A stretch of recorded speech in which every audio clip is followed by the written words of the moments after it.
स्वागत है दोस्तों आप सभी का आज की इस नई वीडियो में। आज मैं आपको क्लास 12th का पॉलिटिकल साइंस जो सब्जेक्ट है उनकी जो सेकंड बुक है उस सेकंड बुक के जो भारतीय राजनीति की है उस बुक के मैंने 4 मार्क्स के 10 इंपॉर्टेंट क्वेश्चन आंसर छाटे हैं जो कि आपके सभी के सभी बोर्ड एग्ज़ाम के लिए इंपॉर्टेंट है, चाहे वो आपका प्री बोर्ड एग्ज़ाम हो चाहे वो बोर्ड का एग्ज़ाम हो। ठीक है, तो चलिए वीडियो को स्टार्ट करते हैं और देखते हैं वो कौन से 4 मार्क्स के 10 प्रश्न उत्तर हैं जिनके बारे में आपको पता होना चाहिए। वीडियो अच्छी लगे तो लाइक करना, शेयर करना, कमेंट करना और चैनल को सब्सक्राइब अवश्य कर लीजिएगा। तो सबसे पहला प्रश्न आपकी स्क्रीन पे है, देखिए 4 मार्क्स का है। स्वतंत्र भारत के समक्ष 3 सबसे बड़ी चुनौतियां क्या थीं? ठीक है, बहुत ही सिंपल लैंग्वेज में आपको समझाऊंगा। सबसे पहली चुनौती, एकता के सूत्र में बांधना। ठीक है, भारत एक विविधताओं से भरा हुआ देश है जिसमें कश्मीर से कन्याकुमारी तक, गुजरात से लेकर आंध्र प्रदेश तक, यानी कि चारों तरफ विभिन्न धर्मों के लोग, विभिन्न भाषा बोलने वाले लोग, जाति संस्कृति को मानने वाले लोग रहते हैं। ऐसे में सभी को एकजुट करना और विकास करना एक बहुत बड़ी चुनौती रही थी स्वतंत्र भारत के समक्ष। ठीक है, दूसरी चुनौती, लोकतंत्र स्थापित करना। दूसरी सबसे बड़ी चुनौती थी लोकतंत्र स्थापित करना। भारतीय संविधान के अंदर स्वतंत्रता, समानता ऐसे अधिकार तो लोगों को दिए गए हैं, परंतु जो समाज सदियों से छुआछूत, भेदभाव जैसी स्थिति में रहा हो, उन्हें इन अधिकारों को पता होना लगभग असंभव है। ऐसे में लोकतंत्र की स्थापना करना या संविधान को व्यावहारिकता में लागू करना असंभव सा लग रहा था। ठीक है, तीसरी चुनौती, समूचे समाज का विकास करना। अंग्रेज जाते जाते अपने पीछे एक गरीब एवं दरिद्र भारत छोड़ गए थे जिसमें लगभग 17% जनसंख्या ही शिक्षित थी एवं संसाधनों व पूंजी का अभाव था। ऐसे में सरकार के द्वारा आर्थिक विकास करने के लिए नीतियां बनाना जो कि समाज के सभी वर्गों को जो लाभ है वो पहुंचाए, ये मुश्किल था। ठीक है, तो स्वतंत्र भारत के समक्ष ये 3 चुनौतियां थीं। पहली, एकता के सूत्र में बांधना, दूसरी लोकतंत्र को स्थापित करना और तीसरी है समूचे समाज का विकास करना। आई होप क्वेश्चन फर्स्ट आप समझ गए होंगे। दूसरा क्वेश्चन देखिए, प्रथम पंचवर्षीय योजनाओं की विशेषताएं लिखिए। प्रथम पंचवर्षीय जो योजना थी इसकी क्या क्या विशेषताएं आपको ये बताना है। ठीक है, तो एक छोटी सी लाइन लिखेंगे, प्रथम पंचवर्षीय योजना कृषि के विकास के संबंध में थी। ठीक है, पहला ऑप्शन। प्रथम पंचवर्षीय योजना का काल 1951 से 1956 तक था और इस योजना का बजट था वो लगभग 2300 यानी कि 2300 करोड़ के आसपास था। इस योजना का खाका एक युवा शास्त्री के.एन. राज के द्वारा तैयार किया गया था। ठीक है, के.एन. राज के द्वारा यह दलील दी गई, यह कहा गया, ये बताया गया कि शुरुआती साल में विकास की गति हम धीमी रखेंगे और कृषि के तेज विकास को प्राथमिकता दी गई थी। ठीक है, इसके तहत भूमि सुधार कानून जैसे खेतों की चकबंदी करना, जमींदारों से जमीन छीनकर भूमिहीन किसानों को देना, कानून आदि ऐसे बनाए गए थे। सिंचाई व्यवस्था कराने के लिए भाखड़ा, नांगल आदि जैसे वाहनों का निर्माण करवाया गया था। कृषि में विकास करने के लिए उन क्षेत्रों को प्राथमिकता दी गई जहाँ पर भूमि उपजाऊ नहीं थी, वहाँ पर काफ़ी मात्रा में थे। ठीक है, यानी कि यहाँ पे ये कहा गया है कि कृषि में विकास करने के लिए उन क्षेत्रों को प्राथमिकता दी गई जहाँ पर भूमि उपजाऊ नहीं थी और जहाँ पर संसाधन जो थे वो काफ़ी मात्रा में थे। ठीक है, तो ये थी प्रथम पंचवर्षीय योजनाओं की मुख्य विशेषताएं। आई होप समझ गए होंगे। तीसरा प्रश्न, भारत की विदेश नीति के मुख्य सिद्धांतों का वर्णन कीजिए। भारत की जो विदेश नीति है इसके मुख्य सिद्धांत कौन से हैं? सबसे पहला, गुटनिरपेक्षता की नीति। भारत ने शीत युद्ध के दौरान गुटनिरपेक्षता की नीति का पालन किया था और दोनों ही महाशक्तियों से दूरी बनाकर एक तीसरे विकल्प के रूप में या फिर तीसरे विश्व के रूप में गुटनिरपेक्ष आंदोलन का निर्माण किया था। दूसरा पॉइंट है लोकतंत्र का सम्मान। भारत में शुरुआत से ही, जब से आज़ाद हुआ है तब से ही भारत लोकतंत्र का इसने सम्मान किया है और दुनिया का सबसे बड़ा लोकतंत्र का खिताब अपने नाम इसने किया है। लेकिन इसने अनेक कठिनाइयों का सामना करने के बावजूद भी भारत ने लोकतंत्र को ख़त्म नहीं किया। तीसरा पॉइंट, मानवाधिकारों का सम्मान। आज़ादी के बाद से ही भारत ने अपने देश में सभी नागरिकों को मौलिक अधिकार के रूप में कुछ मानवाधिकार दिए हैं और इन मानवाधिकारों के हनन होने पर उनकी रक्षा के लिए मानवाधिकार आयोग की भी स्थापना की गई है। फोर्थ पॉइंट है साम्राज्यवाद और उपनिवेशवाद का विरोध। भारत ने शुरू से ही साम्राज्यवाद और उपनिवेशवाद का विरोध किया है, क्योंकि भारत भी इन्हीं गंभीर समस्याओं से लड़कर आज आज़ाद हुआ था। इसने इंडोनेशिया, दक्षिण अफ्रीका की सीमाओं को बढ़ाने का भी विरोध किया था। और सबसे आखिरी बचता है विश्व शांति और विकास को बढ़ावा देना। शीत युद्ध के दौरान भारत के द्वारा कई ऐसे प्रयास किए गए, साथ ही साथ भारत ने यूएनओ के शांति अभियानों में हर समय अपनी सेना भेजी है। इससे भारत की शांति के प्रति गंभीरता को देखा जा सकता है। ठीक है, तो ये था क्वेश्चन नंबर 3, भारत की विदेश नीति के मुख्य सिद्धांत। पहला, गुटनिरपेक्षता की नीति, लोकतंत्र का सम्मान, मानवाधिकारों का सम्मान, साम्राज्यवाद और उपनिवेशवाद का विरोध और विश्व शांति और मित्रता को बढ़ावा देना। क्वेश्चन 4 है 1969 के राष्ट्रपति चुनावों पर नोट लिखिए। ठीक है, तो आंसर लिखेंगे इंदिरा गांधी ने प्रधानमंत्री बनने के पश्चात कुछ ऐसे कार्य किए जिसकी वजह से कांग्रेस एवं सिंडिकेट के बीच दूरियां बन गई और कांग्रेस पार्टी का विभाजन हो गया। सबसे पहला पॉइंट लिखेंगे 1969 के राष्ट्रपति चुनावों के बारे में। सबसे पहला, 1969 में तत्कालीन राष्ट्रपति जाकिर हुसैन की आकस्मिक मृत्यु हो गई और राष्ट्रपति का पद खाली हो गया, जिसके पश्चात सिंडिकेट के नेताओं ने इसे एक अवसर के रूप में देखा कि अगर हम यहाँ पर इंदिरा गांधी जी के खिलाफ किसी व्यक्ति को चुनते हैं, उसे राष्ट्रपति बनाते हैं, तो उसको प्रधानमंत्री पद से, इंदिरा गांधी को प्रधानमंत्री पद से हटाया जा सकता है। ठीक है, तो इसके लिए उन्होंने क्या किया कि नीलम संजीवा रेड्डी को राष्ट्रपति पद के लिए चुना। किसने? सिंडिकेट के नेताओं ने। ठीक है, लेकिन इंदिरा गांधी जी समझ गई कि मेरे खिलाफ ये षड्यंत्र रचा जा रहा है। उन्होंने उपराष्ट्रपति, ठीक है, राष्ट्रपति के पद के लिए उपराष्ट्रपति वीवी गिरी को अपना समर्थन दिया। अंततः राष्ट्रपति चुनावों के परिणाम स्वरूप वीवी गिरी विजयी रहे। ठीक है, तीसरा पॉइंट, राष्ट्रपति चुनावों के परिणाम स्वरूप कांग्रेस के नेताओं के द्वारा इंदिरा गांधी पर यह आरोप लगाया जा रहा था कि इन्होंने पार्टी के नियमों का उल्लंघन किया है, जिसके कारण इंदिरा गांधी को पार्टी से निकाला जाता है एवं कांग्रेस पार्टी का विभाजन हो गया। कांग्रेस ओ ऑर्गेनाइजेशन सिंडिकेट के नेताओं की बनी और कांग्रेस आर रिक्विजिशन यह इंदिरा गांधी जी की पार्टी बनी थी। ठीक है, तो ये थे 1969 के जो राष्ट्रपति चुनाव थे उससे संबंधित कुछ बातें। आई होप समझ गए होंगे। Question number 4। क्वेश्चन नंबर 5 देखिए, 1977 के लोकसभा जो चुनावी परिणाम थे वो क्या थे? इनके 1977 में जो लोकसभा के चुनावी परिणाम थे वो क्या निकले? ऑप्शन पहला पॉइंट है, आज़ादी के बाद पहली बार ऐसा हुआ कि 1977 के चुनावों में कांग्रेस की सरकार नहीं बनी।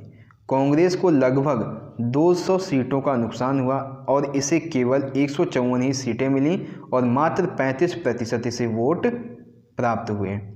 दूसरा पॉइंट, इंदिरा गांधी जी रायबरेली से तथा संजय गांधी अमेठी से चुनाव हार गए और कांग्रेस को उत्तर भारत के राज्यों में जैसे कि बिहार, उत्तर प्रदेश, दिल्ली, हरियाणा और पंजाब, यहाँ पर तो एक भी सीट मिली ही नहीं। राजस्थान और मध्य प्रदेश में महज एक सीट इन्हें मिली थी। तीसरा, जो जनता पार्टी थी और उसकी सहयोग पार्टियों को लोकसभा की 542 में से 330 सीटें मिली और केवल अकेली जनता पार्टी को 295 सीटें मिली थी। हालांकि कांग्रेस का प्रदर्शन उत्तर भारत में खराब रहा, लेकिन दक्षिण भारत में इसने चुनावों में 150 के आसपास सीटें हासिल की थी। ठीक है, तो ये थे 1967 के लोकसभा के जो चुनावी परिणाम थे उसके बारे में। आई होप समझ गए होंगे आप क्वेश्चन नंबर 5। अगला देखिए क्वेश्चन नंबर 6 है, कांग्रेस के प्रभुत्व का दौर समाप्त हो गया। कांग्रेस के प्रभुत्व का दौर समाप्त हो गया। इसके बावजूद देश की राजनीति पर कांग्रेस का असर लगातार कायम रहा। अगर आप इस बात से सहमत हैं तो इसके पक्ष में अपने तर्क दीजिए। तो देखिए इस प्रश्न का आंसर जो है वो किस तरह से लिखेंगे।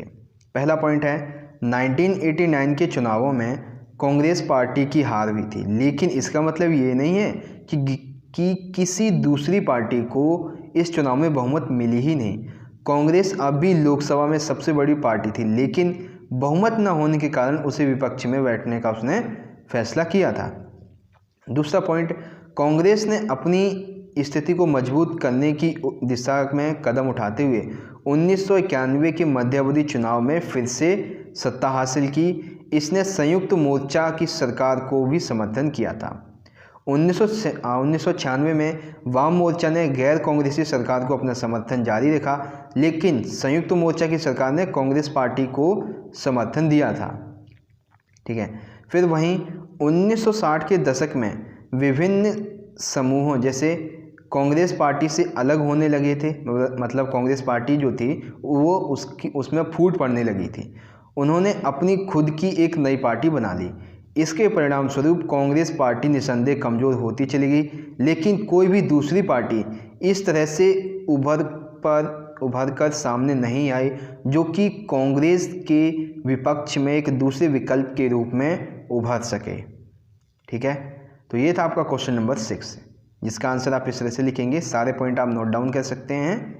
ठीक है, अगला देखिए क्वेश्चन नंबर 7 है, भारतीय विभाजन के क्या परिणाम लिखे। यानी कि भारत का जब विभाजन हुआ 14-15 अगस्त की मध्य रात्रि को, तो उसके क्या परिणाम निकले। सबसे पहला परिणाम, लगभग 80 लाख लोगों को अपना घर छोड़कर दूसरे देश की सीमा के पार जाना पड़ा। महिलाओं के साथ अत्याचार बढ़ गया, जैसे ज़बरदस्ती उनसे शादियाँ की जाती थी, धर्म परिवर्तन करवाया जाता था, उनका बलात्कार इत्यादि किया जाता था स्त्रियों के साथ। तीसरा पॉइंट है, एक सेकेंड, हाँ, तीसरा पॉइंट है कि धर्म के नाम पर दोनों समुदाय यानी कि हिंदू और मुस्लिम दोनों समुदायों के बीच बेरहमी से एक दूसरे को ये मार डालते थे, यानी कि सांप्रदायिक हिस्सा अधिक बढ़ गई। फोर्थ है, इन हिंसक घटनाओं के बारे में लेखकों के द्वारा अपने उपन्यास, लघु कथा एवं कविताओं के द्वारा दर्शाया गया। यानी कि जब भारत का विभाजन हुआ उस दौरान जो हिंसक घटनाएं हुई उसके संदर्भ में इन कवियों ने, इन लेखकों ने अपनी कहानियों में, अपनी फिल्म निर्माताओं के माध्यम से इस हिंसक घटनाओं को दर्शाया है। ठीक है, तो ये था क्वेश्चन नंबर 7। अगला देखिए क्वेश्चन नंबर 8, भारत की परमाणु नीति का वर्णन कीजिए। भारत की परमाणु नीति का वर्णन कीजिए। ठीक है, देखिए ऑप्शन है, भारत ने 1974 मई में परमाणु परीक्षण किया एवं परमाणु संपन्न देश बन गया। अब इसमें लिखेंगे पॉइंट, भारत के परमाणु नीति की शुरुआत 1940 के दशक के अंतिम सालों में होमी जहांगीर भाभा के नेतृत्व में हो चुकी थी। ठीक है, नेहरू जी का ऐसा मानना था कि विज्ञान और प्रौद्योगिकी के विकास पर विश्वास जताया जाए, जिसके लिए परमाणु हथियारों का होना आवश्यक है। भारत शांतिपूर्ण उद्देश्यों तथा आत्मरक्षा के लिए परमाणु ऊर्जा बनाना चाहता है, लेकिन सुरक्षा परिषद के स्थायी सदस्यों ने दुनिया के देशों पर 1968 में परमाणु अप्रसार संधि को थोपना चाहा, लेकिन भारत ने इस संधि का विरोध किया क्योंकि यह संधि जो थी वो भेदभावपूर्ण संधि थी। अब भारत की परमाणु नीति की जो मुख्य विशेषता है वो ये 4 हैं कि भारत अपनी आत्मरक्षा के लिए परमाणु हथियार रखेगा। भारत इन हथियारों का उपयोग पहले नहीं करेगा, जब सामने वाला देश करेगा तभी करेगा। भारत परमाणु अप्रसार संधि का इसने विरोध किया था। भारत निशस्त्रीकरण यानी कि हथियारों को ख़त्म करने की दिशा में भी कदम उठाता है, जिसका ये समर्थन भी करता है। ठीक है, तो भारत की परमाणु नीति की ये कुछ विशेषताएं थी। 4 मार्क्स में आप इतना लिख देंगे। ठीक है, फिर अगला देखिए क्वेश्चन नंबर 9 है, आयाराम गयाराम से क्या अभिप्राय है। आयाराम गयाराम से क्या अभिप्राय है। आपके ऑप्शन है, विधायकों के द्वारा तुरंत या फिर जल्दी जल्दी अपनी पार्टी को बदलने की प्रक्रिया भारतीय राजनीति में आयाराम गयाराम शब्द का इस्तेमाल किया गया है। अब देखिए इसको वर्णन कैसे करेंगे। आयाराम गयाराम की शुरुआत किस तरह से हुई थी। पहला पॉइंट, इसकी शुरुआत 1967 के चुनावों में हरियाणा के विधायक गयालाल ने की थी। उन्होंने एक बार में 3 पार्टियां बदली थी। ठीक है, यानी कि उन्होंने एक बार में ही 3 पार्टियां बदली। पहले वे कांग्रेस से यूनाइटेड फ्रंट में गए, फिर कांग्रेस में लौटे और फिर कांग्रेस में लौटने के 9 घंटे के अंदर दोबारा यूनाइटेड फ्रंट में चले गए। फिर जब गयालाल ने यूनाइटेड फ्रंट से वापस आने की मंशा जाहिर की तो कांग्रेस के नेता राव वीरेंद्र सिंह ने एक प्रेस कॉन्फ्रेंस बुलाई चंडीगढ़ में और यह घोषणा की कि गया लाल अब आया राम और गया राम, यानी कि आया और गया ये बनकर रह गया है। ठीक है, तो इस तरह से आया राम गया राम जो जुमला था वो प्रसिद्ध था, उसके बारे में ये पॉइंट आप लिखेंगे। ठीक है, ये था क्वेश्चन नंबर 9। अब देखिए क्वेश्चन नंबर 10 है। क्वेश्चन नंबर 10 है कि आपातकाल के दौरान क्या क्या ज्यादतियाँ हुई, या फिर आपातकाल के दौरान क्या क्या गतिविधियाँ हुई, ये बताना है। तो 25-26 जून की मध्यरात्रि को इंदिरा गांधी जी के कहने पर तत्कालीन राष्ट्रपति फखरुद्दीन अली अहमद के द्वारा आपातकाल की घोषणा कर दी गई, जिसके निम्नलिखित परिणाम हुए, या फिर जिसके दौरान निम्नलिखित गतिविधियां हुई थी। सबसे पहली गतिविधि, रातों रात अखबार दफ्तरों की बिजली काट दी गई ताकि अगली सुबह सरकार के खिलाफ कुछ छापा ना जा सके, और अखबारों पर सेंसरशिप लगा दी गई थी। दूसरा पॉइंट, आपातकाल के दौरान लोगों को यानी कि नागरिकों को जबरन पकड़कर उनकी नसबंदी की जा रही थी ताकि जनसंख्या नियंत्रण रह सके। ऐसा कहा जा रहा था कि स्मार्ट सिटी बनाने के नाम पर दिल्ली में झुग्गी झोपड़ियों को गिराया गया था। ठीक है, फिर फोर्थ पॉइंट है, आपातकाल के दौरान Misa maintenance of security act, इसका गलत उपयोग किया गया, जिसके तहत केवल शक के आधार पर 10 लाख लोगों को गिरफ्तार कर लिया गया था। ठीक है, फिर है इस दौरान आपातकाल के दौरान अनुच्छेद 21 जीवन जीने के अधिकार को छीन लिया गया था और लगभग 1 लाख लोगों की पुलिस हिरासत में ही मौत हो गई थी।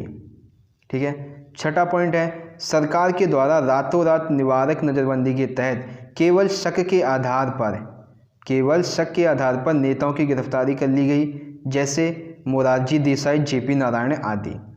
सांप्रदायिक गड़बड़ी की आशंका को आधार बनाकर सरकार ने सांप्रदायिक संस्था जैसे राष्ट्रीय स्वयंसेवक संघ, आरएसएस, जमात इस्लामी, इन सभी सांप्रदाय ये जो धार्मिक संस्थाएं थी, इन पर भी प्रतिबंध लगा दिया था। ठीक है, तो ये कुछ आपातकाल के दौरान गतिविधियां हुई थी, या फिर ये कह लीजिए कि आपातकाल के दौरान ये ज्यादतियां हुई थी। ठीक है, तो इस तरह से दोस्तों हमारी आज की ये वीडियो यहाँ पे ख़त्म होती है। अगर दोस्तों आपको ये वीडियो पसंद आई हो और सेकंड बुक के जो मोस्ट इंपॉर्टेंट क्वेश्चन आंसर हैं 4 मार्क्स के, वो आपको समझ में आए हों, तो इस वीडियो को ज़्यादा से ज़्यादा अपने दोस्तों के साथ जरूर शेयर कीजिएगा। हम मिलेंगे अगली वीडियो में 6 मार्क्स के इंपॉर्टेंट क्वेश्चन आंसर की वीडियो के साथ। तब तक के लिए आप पढ़ते रहिए, अपना ख्याल रखिए। धन्यवाद। जय हिंद, वंदे मातरम।